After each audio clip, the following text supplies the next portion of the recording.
Pinag-uusapan ngayon ang libro ni Cheris Pempenko na mas kilala na ngayong Jake Cyrus. At ito ay noong 2018 pa lumabas pero nag-viral ito dahil sa naging post ng isang netizen na kung saan ay marami palang mga revelation doon si Jake Cyrus ng kanyang kabataan o nung siya ay bata pa.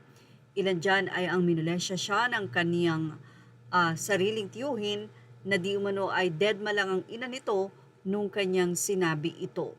Samantala, nag-react dito si Senyora hinggil sa naging revelasyon na ito ni Jake Cyrus. Ayon kay Senyora, may ganyan palang nanay. Sa comment section, mababasa ang komento ni Chloe San Jose at ayon sa kanya, mayroon pa akong kakilalang ganyan-ganyan din, Senyora. Samantala, sa nasabi nga pong comment section din ay nag-reply o nag-response sa Senyora kay Chloe at sinabi nitong, "My G Chloe, yan ka na naman kaya gigil sa'yo ang matatanda eh." Samantala, muling pinag-usapan nga ang nasabing viral komento ni Chloe San Jose sa post ni Senyora kung saan ay alam na ng mga netizen kung sino ang tinutukoy ni Chloe dito kahit wala siyang binanggit na pangalan. Ito'y walang iba kundi si Mrs. Angelica Pocos Yulo, ang ina ni Carlos Yulo.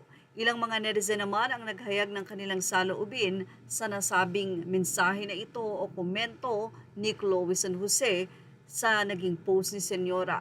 Narito po ang say ng mga netizen kay Chloe na kung saan talaga namang sinasabi nila kay Chloe na darating ang panahon, mai-experience mo lahat ng kalapastanganan mo sa magulang ni Carlos at sa mismong magulang mo.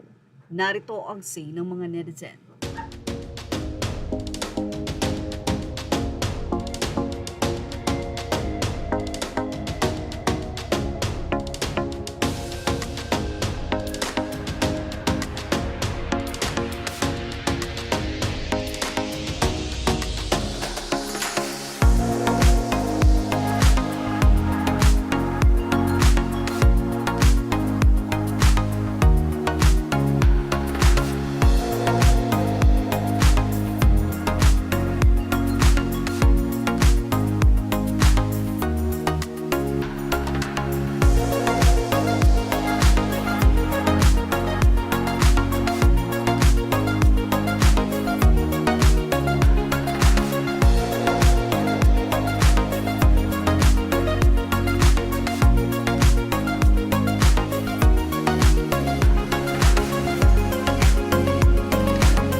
At yan ang ating showbiz snap update. Thank you for watching. Images mo all credit to the rightful news.